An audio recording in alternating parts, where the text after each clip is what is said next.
আপনি কি কখনো আপনার দেশকে উন্নত হয়েছে বলে মনে করেন? যদি মনে করেন যে আপনার দেশ উন্নত হয়েছে, তাহলে কেন থাকবে এই প্রতিবন্ধকতা? বাংলাদেশে হাজার হাজার বড় বড় শিক্ষা প্রতিষ্ঠান রয়েছে।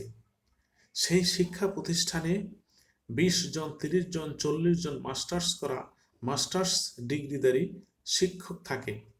সেই শিক্ষকের বেতন যদি তুলতে হয় একজন অশিক্ষিত মানুষের স্বাক্ষরে, তাহলে কিভাবে আপনি আপনার দেশকে উন্নত মনে করেন?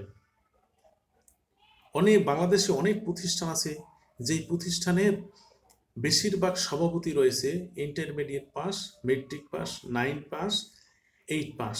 তাদের স্বাক্ষরে মাস্টার্স করা লোকের যদি বেতন তুলতে হয়, এর চেয়ে দুঃখের এবং কষ্টের আর কিছু থাকে না। আপনি আরেকটা বিষয় লক্ষ্য করে দেখবেন, বাংলাদেশে যে সাংবাদিক রয়েছে 70% সাংবাদিক রয়েছে, তারা হলো মেট্রিক পাস, ইন্টারমিডিয়েট পাস। তারা যে খবর ছাপাবে, তারা যে সাক্ষাৎকার নেবে, তারা যে ইন্টারভিউ নেবে, সেই ইন্টারভিউর ভয়ে মাস্টার্স করার লোক, বড় বড় চাকরির লোক, এরা গোপনে বসে থাকে, আড়ালে থাকে তাদের ভয়ে।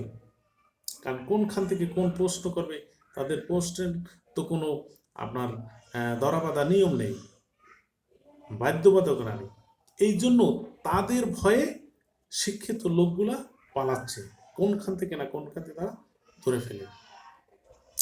এই জন্য আমি মনে করি যে বাংলাদেশে যে শিক্ষা প্রতিষ্ঠান রয়েছে, সেই শিক্ষা প্রতিষ্ঠানের যে সভাপতি রয়েছে, তাদেরকে অন্তত অনার্স পাস করা লোকের সভাপতি যদি দেওয়া হয়, এই শিক্ষকের মান বজায় থাকবে, শিক্ষকের মান থাকবে।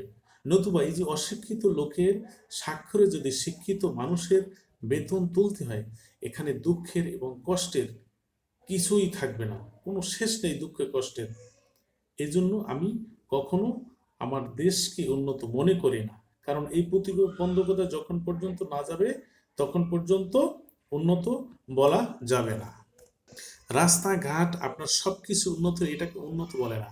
আপনার শিক্ষার কারিকুলাম, আপনার হলো মানুষের মনুষ্যত্ব, এই যে প্রতিবন্ধকতার অনেক ধাপ রয়েছে, এইগুলো যখন পর্যন্ত আপনার শেষ না করা যাবে, তখন পর্যন্ত আমাদের দেশকে আমরা কখনো উন্নত মনে করতে পারি না।